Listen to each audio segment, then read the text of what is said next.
Hello and welcome to the Faster Freedom Show. My name is Sam. And I'm Lucas. And Lucas, for the first time on our Friday guest special, we have somebody with a broke jumper. What do you think about that? For the first time? Have we had anybody that has a broke jumper before? Probably most people have a broke jumper, don't you think? Yeah, well, Tommy Harr is right inside of that. So we got Mr. Thomas Harr with us today. We are going to be talking a lot about his kind of origin story, how he got into the game. We were talking before we went live that he is, I think, very similar to how we have done things, Lucas, a little more bootstrapping, a little bit more authentic and real as far as posting and has big goals like we do. I don't think he's wanting to stop anytime soon. So, Thomas, how are you doing today? What's up, boys? It's an absolute honor. Ready to rock this? Absolutely. Absolutely. Awesome. He said he watches a lot of your real estate stuff. So, Lucas, he's learning. Good. Okay. Awesome. So, Tommy, for those that do not know who you are, why don't you introduce yourself a little bit? Take a couple minutes if you want, kind of a little bit of your background, who you are, and what you're doing now. Sure. Yeah. 30 years old, just turned 30. Began my real estate career as a home inspector. So my dad has been a home inspector for 23 years. I'm one of 5 kids. And as I graduated college, took the normal route that everybody takes, decided to work with my pops. So became a home inspector and had no idea what I wanted to do other than help my family. And once that happened, I started working with investors and working with hard money companies and realized that investing was going to be the way that's going to change my family's life and my life and everybody around me. And over the last 7 years, it completely has. I like it. So, did you have something else? No, go ahead. Okay. So you graduate college or you and then you became an inspector with your dad. What was your very first property that you did? What kind of sparked that? How did you get it? Walk me through your very, very first deal? All right. So right before I graduated college, a couple of days actually before I graduated, you guys are in St. Louis. So I went to the University of Dayton, which is a big Catholic school. A lot of St. Louis people go there as well. And my uncle called me. He said, "Tom, do you want to invest in real estate with me?"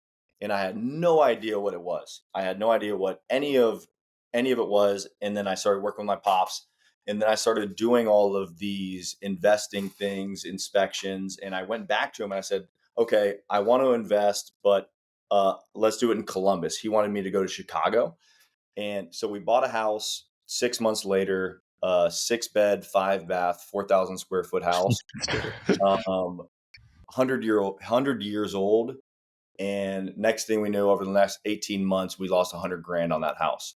So we bought a big house, wrong deal. I lived in it. So I was living in my parents' basement with one of my teammates from college. He was living with me, and then we moved into that house. We didn't have hot water.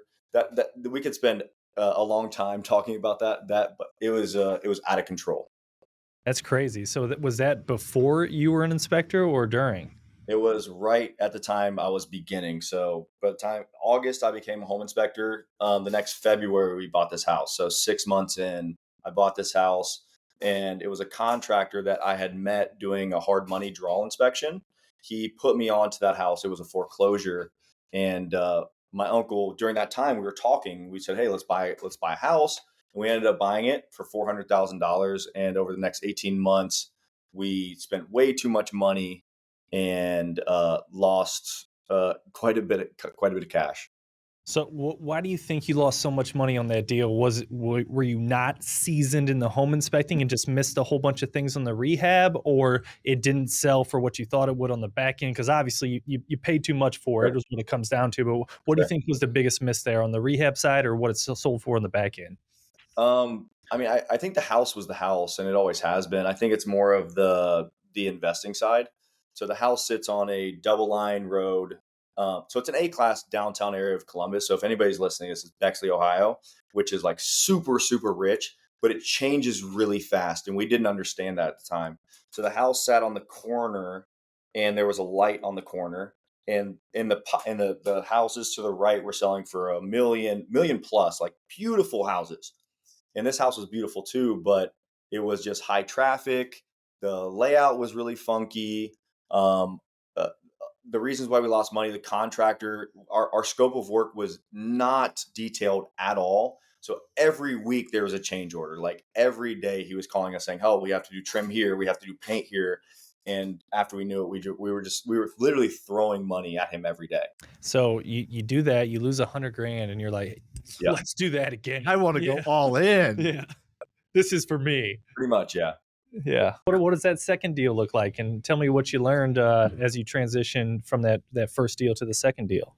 Yeah, so that was a 16-month period. So this was a time of growth. It was a time of me figuring out what was going on in my life, and did I really want to do real estate still, right? So I was growing my dad's home inspection company. And at the same time, I was actually thinking I wanted to be a home inspector. So I was sponsoring the RIAs. I was going to different events, and I was being the guy, and I was growing that business. So at the same time, I was hiring another inspector. We were doing so many more jobs, but then the side of investing really made me fall in love. So after we lost that money, I moved back in with my parents, and I was listening to Bigger Pockets that entire time. And the way to make money was wholesaling. So I was like, okay, I'm still 23 years old. I'm broke. I have no money. Wholesaling is going to be the way to make it out.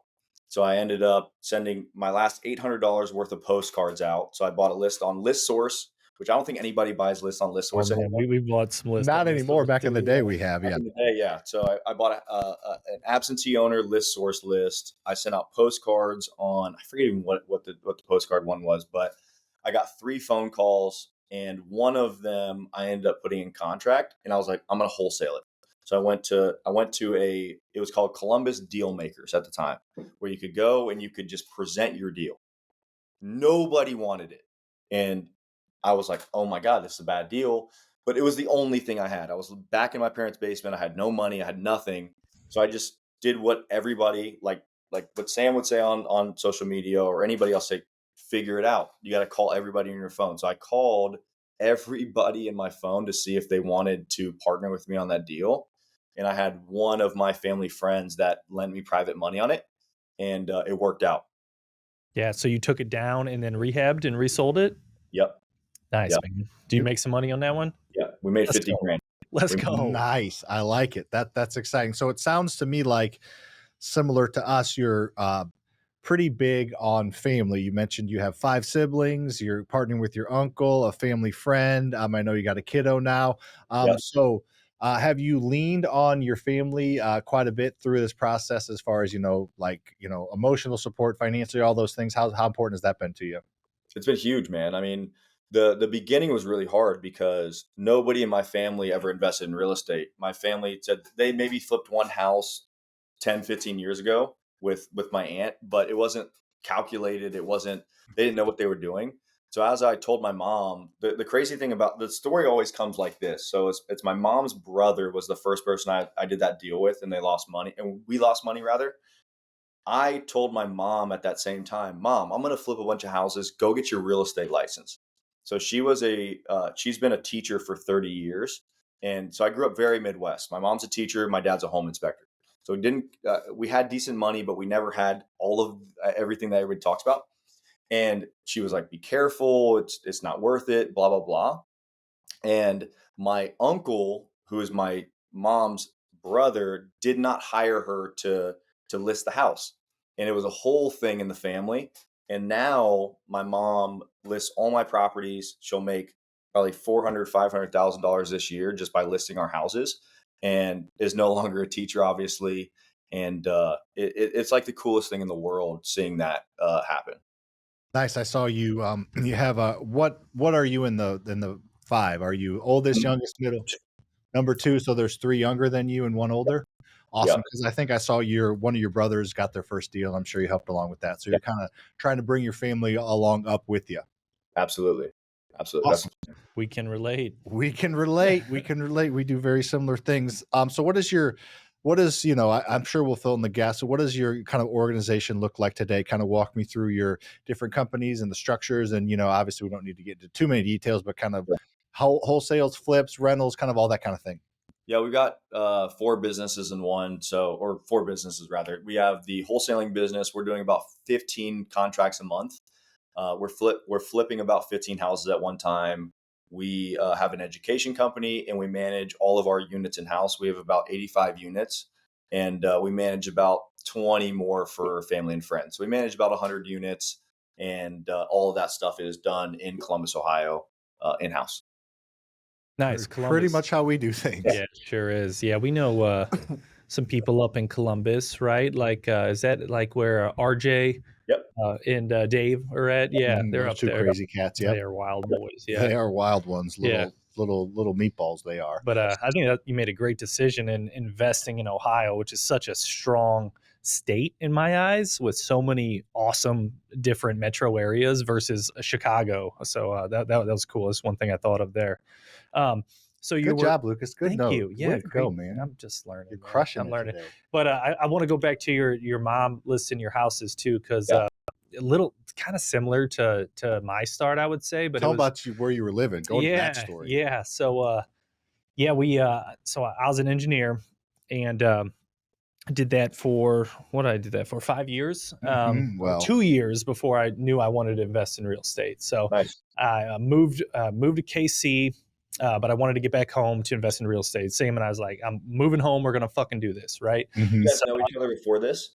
Yeah, we met in middle school, so we've Okay. been good friends for a while. Arm wrestling and shop class. we did arm wrestle shop class, and I've got Lucas out of 4 or 5 bar fights too. Yeah. We'll get into that. No different- shit. Yeah. Legitimate, actual like brawls, not like pushing, shoving matches. Anyways, that was a different time in Lucas's life. But yeah, moved back to St. Louis and didn't really have any place to live. And I had a girlfriend at the time, and we were pretty serious.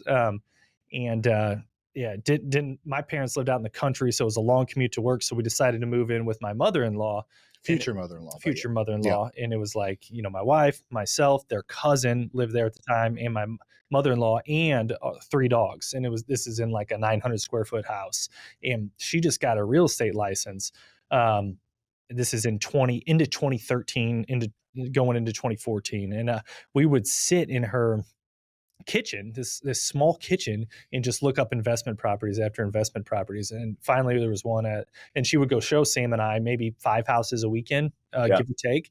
And then I was like, babe, I'm going to offer on this. And she's like, you're not buying an investment property while we're living in my mom's house. So we spent the next few months figuring out where we wanted to live. And then we bought a house. And then 3 months later, Sam and I bought our first investment property. And yeah, she lists, like we have a whole bunch of rentals, and we sell a good chunk, not a lot, but like 1 or 2 a month, I would say, if they come up and the turns are too big and, maybe not something we want to keep forever, then she lists those for us. But then we have a separate retail team that lists our flips. All right, so I can insert myself here, Tommy. I got a little twist to one of Lucas's stories. So there was one night Lucas was staying at their house. You ready for this?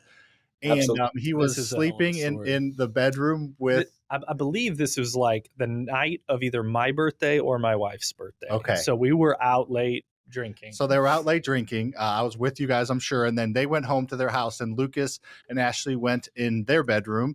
And, whatever happened, but, some people sleep naked, and Luke did apparently. So Lucas got up in the middle of the night to go pee and went into the hallway naked, and he peed. And then he went back into his room with Ashley and turned on the light, butt ass naked, but he went into the wrong room. He went into his future mother-in-law's room, butt ass naked. He turned on the light, and she woke up out of shock and saw him, and he freaked out. So he left the light on in the room and went back in his room and hid. So she had to visualize that, then get up out of bed, be like, no, this is not a dream, turn off the light, and then go back in bed. So that's what Lucas did. And him and Robin are pretty close to this day. Pretty close. Oh, man. There you go. Yeah. Hey, So, I mean, Lucas, and I knew you were my people before this, but now after the story, I feel like that it's meant to be. She's even more proud of her daughter. She's Nice. like, good job. Yeah, right. She's like, honey, are you sure you want to marry that? That doesn't change. Yeah, right. Anyways, so back out of story time. So, so kind of walk me through your company growth, because, 15 contracts a month is an insane amount of volume, and doing, 15 rehabs at a time, which I'm guessing equates to somewhere between 40 and 60 a year, maybe a little higher than that. So, walk me through how that growth, because walk me through that organization, because that's not 2 people, right? So kind of walk me through how you have that specific flipping wholesaling company structure, because that's impressive. Yeah, now we have 10 people on staff, and it's just been growing year over year, right? So in 2019, so I have a business partner, Andy, who you have met as well. He was in sales, so he owned car lots by the time he was 19, and he was at Ohio State, and he was a hustler, and by the time he was 22, he went bankrupt. So I met him when we were at the same place. So we were like, hey, let's wholesale, let's make some money. Didn't know each other. So it was me and him for a long time. We were doing 1 or 2 deals a month. And then after that, we're just like, okay, let's grow this and let's just grow it organically and see where it goes, And we split it out now. So he handles most of the acquisitions and the CRM and the sales side, and I handle the construction side because I'm a home inspector. I understand construction. So we just grew it both sides like that. So now we have 2 acquisitions people on staff full time, 1 full time dispo, 1 full time TC, 1 full time project manager. Actually, 2 full time project managers now, and then 7 VAs on the bottom side of all of that to handle the let's call it the low end tasks. I love that, man. So it all starts with getting that deal, right? And every time you get a deal, you got to analyze what the heck to do with it. So you either wholesale it, fix and flip it, or keep it as a rental. Can you talk through maybe your guys' thought process on how you decide your exit strategy for each house? Sure. That's a question I get a lot, and it honestly changes. I'm 30 years old. I started this business from nothing, and usually cash is tight. So cash gets tight, and when cash gets tight, we have to sell. So we wholesale more when cash gets tight, and when it doesn't, we start holding more properties. So in 2021, when we were wholesaling a lot, like we had a lot of deals, we were doing really well. We decided to hold a ton of properties. We were like, let's take the deals we're getting and let's keep them.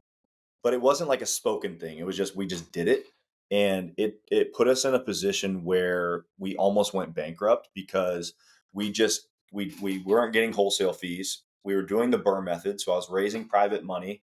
I was buying these deals, I was renovating them, and I was refinancing them. But there was no cash extracted at any point of that method. And we look back and we're like, oh my God, where's all our money at? And all our money was in these deals. So over the last couple of years, I've realized it's like, oh wow, we have to separate these entities to where this business makes money, this one makes money, and this one makes money, and they all have to work simultaneously at the same time. So it's not easy to do that. And obviously you guys know that too, but that was a huge breaking point in our business of especially on the wholesaling side of me hiring out dispo, because I did dispo for probably 3 years because I had the network, I had the people. So once I hired that seat, instead of me being able to buy that deal as a flip, that's now somebody's salary and lifeblood of that's their life that they need to make money. So now we're wholesaling more on the front end of the deals we go direct to seller. Nice. When you do take it down, do you kind of pay a fee from your rental company to your flipping company? Okay, yeah, you do that now. It sounds like you maybe didn't do that at first. We didn't do it for a long time. We actually just started that a couple of months ago, to be honest. Yeah, that's something that we similarly probably had similar path, but that's something that we do a lot of because we haven't bought as much recently, but when we do buy, we buy pretty heavy, and we still sometimes we pay when we buy and hold. Yeah, sometimes we pay as much or more than we could sell it for. Yeah, absolutely. Because we want to keep that company alive. So, I mean, there was one today that we just bought for 180. I paid my wholesale company $5,000. We didn't have offers at that much, but we know, or we think that we can do better with it. Yeah, for sure. No, I get it. Lucas, freaking, we just bought 2, or you looked at 2 today. Where did we pay our company for it? We paid our company $25,000 for yeah, those. that's pretty good one. But 2 deals, two houses side by side, yeah. And little, they're going to be worth $460, $470 when they're done. So a little higher. We have in them. We'll have in them. How'd you come up with that number, the $25,000? I just ran my cash flow numbers, and I knew the equity was there. We're getting about 110 worth of equity and they both need like $10,000. So I'll pay a little bit of a premium if we can turn it in a week. You know what I'm saying? Like that means a lot to me. That speed and velocity of capital. If it's a big old rehab, we're probably not going to keep it as a rental. We're probably not going to rehab it for our company either. We usually wholesale. But Yeah, if it's a bigger rehab, we need to get it much deeper than that. So I just ran my numbers and cash flow and the equity was there, so we did it. So your wholesale company sells it Yep. to you, and you're renovating in 3 weeks. Let's call it. What kind of debt are you putting on the back end? Yeah, we're going lately. Most of our portfolio was grown by local banks. You know, when interest rates were 4.5, 5.5, making deals work at 25-year AMs. But these days we're going to DSCR lenders, more national based, and we're actually going interest only for a lot of our newer stuff, just so we can make the cash flow numbers and be able to hold on and put ourselves in a better position. Yeah, which I don't know. I don't know. Think I would suggest newer. Not that newer people could do that, but I think the fact that similar to you, Tommy, we're looking at the portfolio value of the long term, and Sure. because you want to be able to pay the debt down. But I think with the future of the real estate, the next at least handful of years, so that's kind of how we're looking at it. Yep. Yeah. I mean, if we're talking about content, I mean, when you were making videos about not cash flowing on real estate and not worrying about that, I'm sure people were like, "What the hell are you Oh yeah. talking?" Ken McElroy, you know that guy? He came at us. He created a us YouTube. idiots. He came to YouTube video, call us idiots. We did a reaction video though. Yeah, Hey, we said, schooled "Screw them. you, Ken, you old boomer." Midwest boys, you can be idiots at sometimes, Oh, we're yeah. idiots all the time, most Yeah. of the time. Yeah. I'd say 80% of the time. But we got some balls on us. Yes, we That's do. pretty much Well, like- that's the only difference is we're willing to freaking do Right. it. Yeah. We haven't done anything special. We just actually did it. That's I think that's what we have in common. There you go. I like it. We'll all look at. All right. Okay. I'm going to go down that path, but we won't. Shane's mom's listened to this to this podcast sometime. We can't be sorry, Shane. We say sorry to Shane's mom sometimes, don't we, Shane? We do. Okay. Awesome. So, talk to me a little bit about, you haven't had anything big happen in your life this year. I can't think of anything. I don't know if you can, but talk to me about the life-changing event you had happen this year. How did that go down? How are things going being a dad? Yeah, I mean, had a baby boy 2 months ago, and I mean, just like kind of anything else. I mean, getting into real estate, it was like, man, I want this really bad. It's like I know it's going to happen. I don't know when, and it happened. And I've always wanted to have a big family. I'm one of 5 kids, and I didn't know when I was going to meet the right girl, and it just happened. So I mean, I don't know, it happened, and now had a little baby boy, and it's the best thing in the world, man. I have no regrets about the way I did it, and yeah, I don't know. It's been amazing. You enjoy? How's he sleeping? Like a rock, dude. I mean, he goes to bed at 10 or 11, sleeps till 4. Oh shit! And wakes up at 7. So and he doesn't wake up crying. He wakes up, he's like, and always like, Yep. and Well, you just wait. There's things called sleep regressions and there's sleep cycles. He ain't gonna be like that his whole life. I got my 2.5-year-old. She's going through one now. She gets up. She's been just getting up early. We have a little hatch in her room that's red. It's like, hey, this is red. That means stay in bed. When it turns green, get out of bed. Yeah. She does not give a fuck about it. She got out of bed early and it's still dark. I'm like, is your light green or is it red? Red. Yeah. Well, you're supposed to go back to bed. And she won't. And especially my second child, I feel like I got 2 boys too, Tommy, and nice.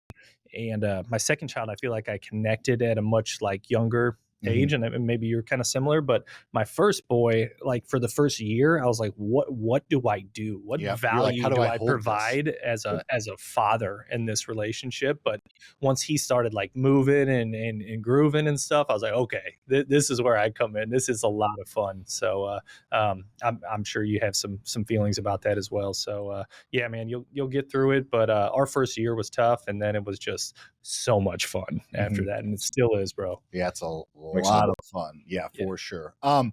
So talk a little bit about what is your plans for the future? You have a very similar step to we have. I'm sure have different goals and dreams as you're going to grow this. But what's your plans? Have you thought about that? Because Lucas and I have been through setting little goals, then setting medium goals, and setting big goals. Talking about goals a lot and trying to accomplish things, and then just kind of treading water sometimes and trying to stay afloat. So where sit you right now as far as what your plans are for the next 5 years and beyond?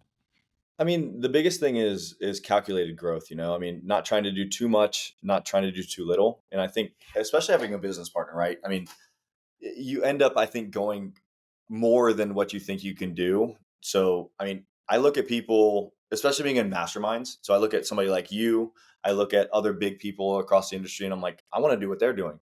And it's like, we'll have conversations, we'll have drinks at the bar. And I say, that guy's no different than me. Why can't I be where they're at? You know? And that's kind of been my entire investing in business life is meeting people and being like, that person is no different. They're maybe no smarter. They're either have the balls to go do the thing that they say they do, or they have more time in the game.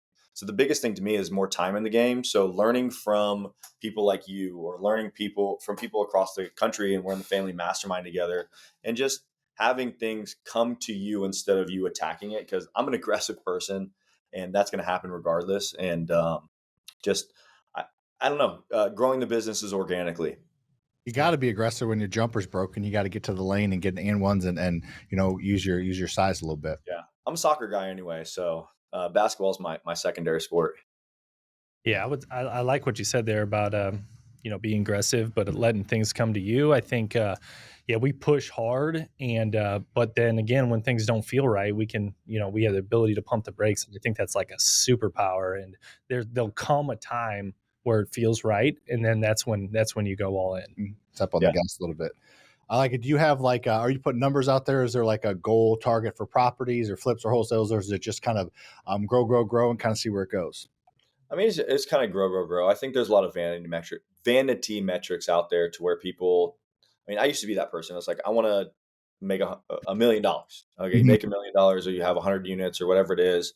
My biggest thing is, man, especially with the new baby in my family, is like, how can I empower them to do the same thing I'm doing? So, like my little brother Jake, he's 26 years old. He's flipping 10 houses at a time right now. He's working with my dad as a home inspector full time, like that. And my little brother Will is 22 or maybe 23 now. He's house hacking. So he bought a house. So the fun, if this is crazy, I never told anybody, but I wholesaled a deal to Jake.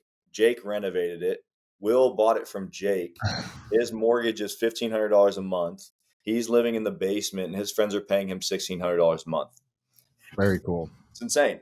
So Mhm. it's like teaching the family how the stuff that I had to learn the hard way and make it easy for him. But also, when it's my brothers, I make it hard for them. Oh I yeah.